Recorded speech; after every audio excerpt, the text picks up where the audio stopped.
Thank you so much for joining us for this episode of Leading Change.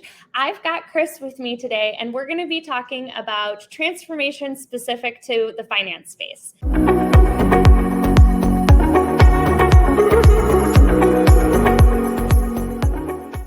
But before we get into all the questions that I've got for you, can you give everybody an introduction? Yeah, so good morning, good afternoon, good evening to everybody.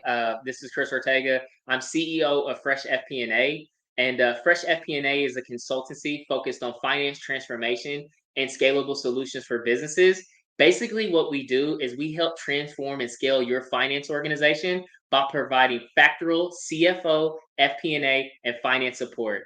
I have over 18 years of experience in accounting, finance, FP&A, and financial leadership ranging in high growth companies from seed to startup to scale up to enterprise level companies. So really excited to be here, and thank you so much for the opportunity. Well, thank you for joining me. So I want to get started with what you kind of call the 6 pillars of financial transformation, and then we'll dig a little bit deeper from there. Yeah, so for me, given all of my experience, right, ranging from SaaS and high growth SaaS business to entrepreneurial businesses to enterprise level businesses, right? One thing that I've realized about financial transformation is that financial transformation at a strategic level, right? Like if you ask any CFO, any finance leader, what is financial transformation, you'll get a different answer. But when I look back over my career and I looked at the opportunities, the finance organizations I've been able to lead, it's really distilled down to 6 key pillars that's broken up into foundational to scaling pillars, right? And those foundation level pillars are going to be people, process, and partnership. Those to me is like where to start. And I get a lot of CFOs, I get a lot of founders, I get a lot of CEOs asking me, Chris, where do I start on my financial transformation journey? Start with the finance pillars, start with the foundation level pillars. Like when you're building your house of financial transformation, you got to have a solid foundation, which are those people, those processes, and the partnerships. Once you have the solid foundation, now you go into the scaling pillars, which are going to be platform, performance, and profit optimization. So when you build that solid foundation, these are the scaling pillars. This is that, this is the high ceilings on your house. This is those extra windows. This is maybe that sauna room that you want. Now you're able to scale that house. And all together, these touch all distinct elements inside leading a finance organization as well as scaling the finance organization. So to me, those are really the 6 key pillars around financial transformation. So number 1, I'm impressed with your ability to say all of those P words, that alliteration. I get all gumped up. But so you mentioned that typically we want to start with the people, process, and partnerships. But do you see that that's typically the path that CFOs are taking as their first step? And can you kind of talk us through maybe why that is going to present a challenge downstream? Yeah. So one of the key phrases and where I see it time and time again, and yes, to all my CFOs and VPs of finance and all finance leaders, I've made this mistake as well. So you're not the only one, and I'm not just throwing shame at you right now. But where you see a lot of finance organizations start is the platform pillar, right? They see that, they get that LinkedIn email, and this is like this fancy new software that has AI, machine learning, RPA, prescriptive and predictive analytics, and they go chase that shiny new platform because that platform or that technology is going to help solve all of their problems, right? But here's the difficulty that you see, right? Platforms are great, but that's a scaling pillar, right? And it's a classic analogy that I use is like you want the Lamborghini Murcielago and you go to the dealership and you're like, we want the Lamborghini Murcielago from a platform perspective because that's going to be awesome. But you got a finance organization that doesn't know how to drive a stick, and you're driving in a school zone, and you have no opportunity to really build upon all of the key features and functionality of that Lamborghini, right? You need a Toyota, but you're actually getting a Lamborghini, right? And where I see it time and time again is you introduce that platform, right? You implement it, and then you send out that email communication where it's like, hey, we just implemented this awesome new platform.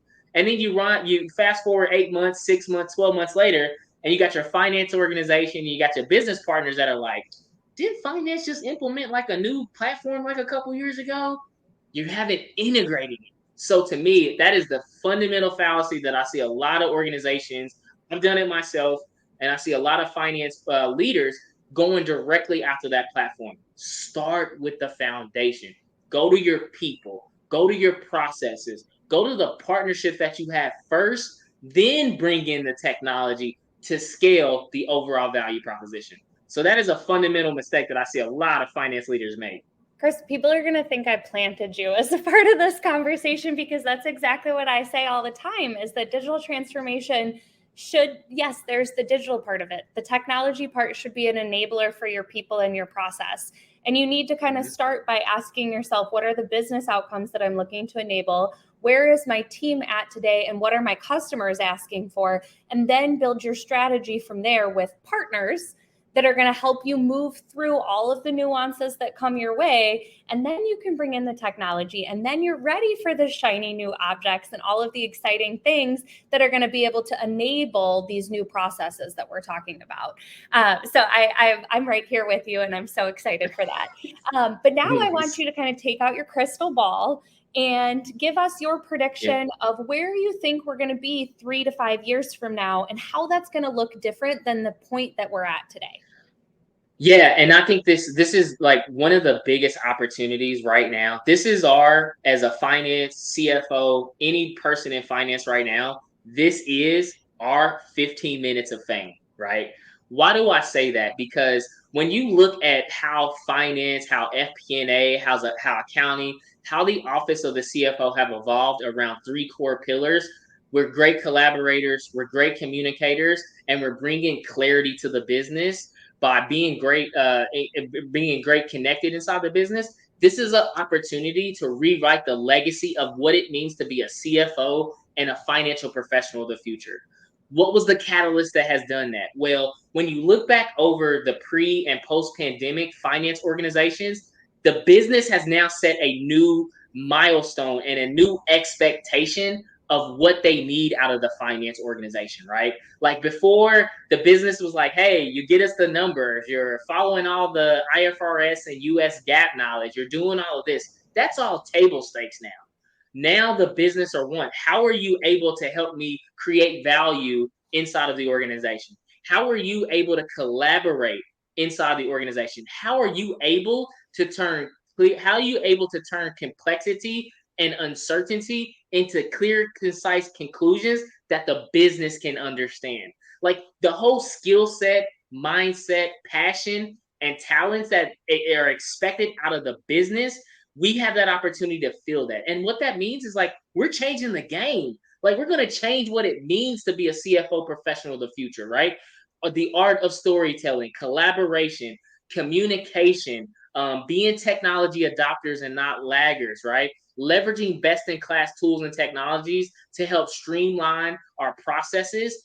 And the most important part is putting our people before profits. Yes, you have a CFO telling you we need to get back to the basics. The most valuable resource in every organization is not your tools, it's not your technology, it's not the, commission structures that you have.